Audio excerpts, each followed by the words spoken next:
The first time you watch Fight Club, the twist shocks you. But the second time, that's when the movie becomes disturbing. Because suddenly, you realize the film was never really about fighting. It was about identity, masculinity, loneliness, and a man so emotionally broken that he literally created a new person just to survive his own life. And once you understand what Tyler Durden actually represents, the ending becomes way darker than most people realize. At first, Tyler feels like the perfect fantasy. He's confident, fearless, charismatic, the exact opposite of the narrator, played by Edward Norton. While the narrator is trapped in a lifeless corporate routine, Tyler Durden, played by Brad Pitt, lives without rules. He says whatever he wants, does whatever he wants, and fears absolutely nothing. You are not your job. You are not how much money you have in the bank. The things you own end up owning you. Tyler sounds powerful because he says the things most people are too afraid to admit out loud. And that's exactly why the twist matters so much. Because Tyler isn't just a plot twist. Tyler is escapism. The narrator creates him because he can't handle his real life anymore. When we first meet the narrator, he's already mentally collapsing. He suffers from severe insomnia. His apartment is filled with meaningless furniture and IKEA catalogs. His life has become mechanical, repetitive, emotionless. Every day feels identical. And that emptiness slowly destroys him. That's why the support groups become important. Even though he's lying his way into them, they allow him to finally feel something real. Pain, emotion, human connection. For the first time in years, he can sleep, but then Marla appears. Marla Singer is important because she reflects the narrator back at himself. She's another lost person pretending to belong somewhere, another broken soul hiding behind sarcasm and self-destruction. And subconsciously, the narrator hates her for it, because she exposes the lie. The moment Marla enters his life, his emotional balance collapses again, and that's when Tyler Durden truly arrives. Not coincidentally. Psychologically, Tyler appears exactly when the narrator needs him most. That's the hidden genius of the movie. Tyler is not random madness. He's a defense mechanism, a violent fantasy created by a man who feels powerless. And when you rewatch the film, the clues are everywhere.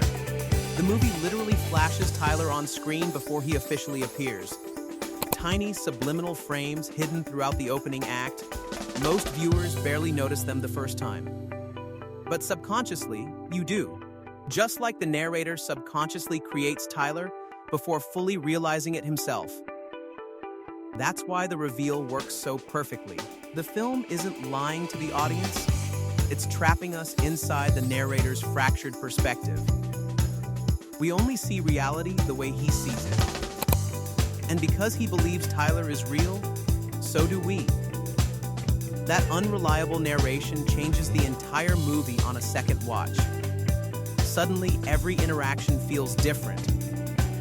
Notice how Tyler and the narrator almost never speak in front of other people. There's usually nobody acknowledging both of them at once. At first, it seems normal. Later, it becomes horrifying. Because you realize this entire revolution, this entire cult, this entire movement was being led by one deeply unstable man living a double life. By day, he's a depressed office worker. By night, he becomes Tyler Durden, the physical embodiment of everything he secretly wants to be. Confident, powerful, free. But Tyler is also everything dangerous buried inside him. Rage, ego, violence, chaos. That's what the twist actually reveals. Tyler Durden is not freedom. He's unchecked pain. And that's why David Fincher makes Tyler so seductive. The audience falls for him the same way the narrator does. He's cool, funny, magnetic. Even when he says insane things, he says them with confidence. And confidence is persuasive. That's how cult leaders work. That's how dangerous ideologies spread. They don't begin with violence. They begin with vulnerability. Fight Club itself starts small. Men beating each other up to feel alive again.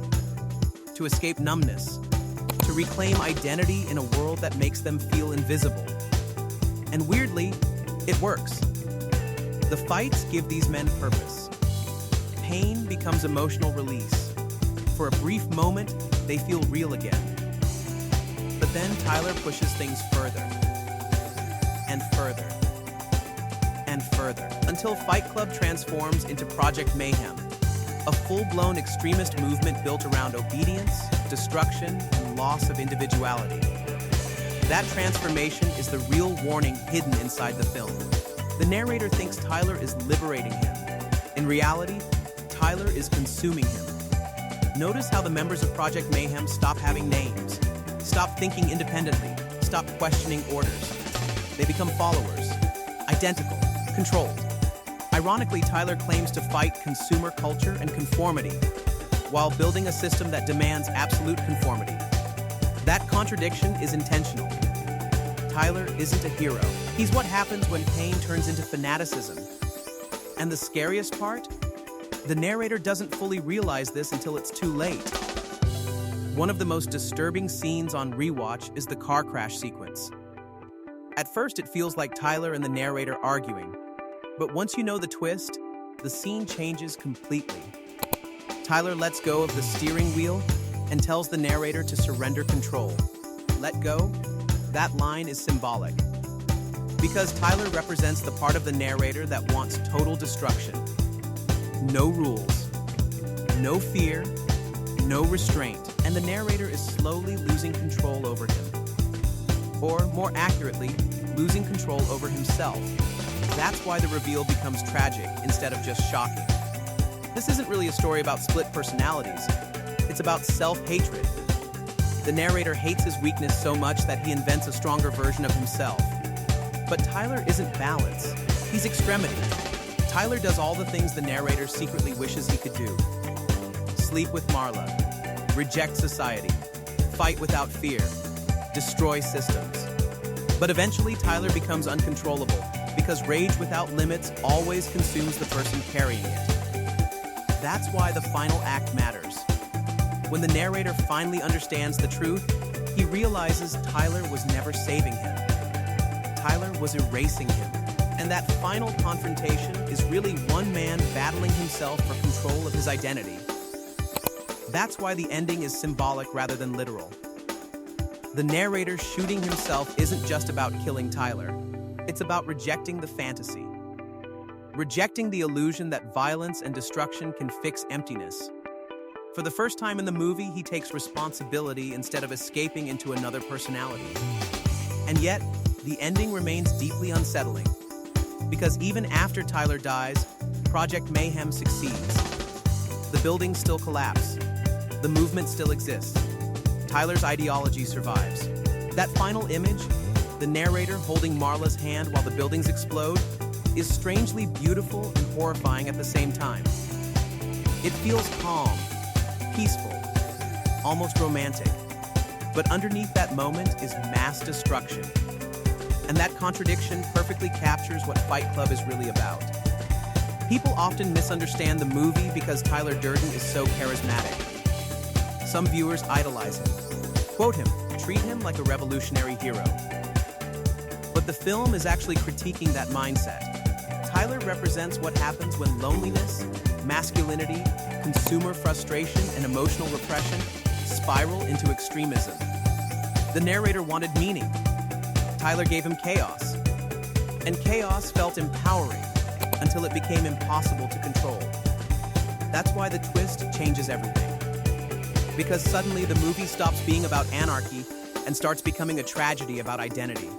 A man becomes so disconnected from himself that he creates another person to carry all his rage, confidence, and pain.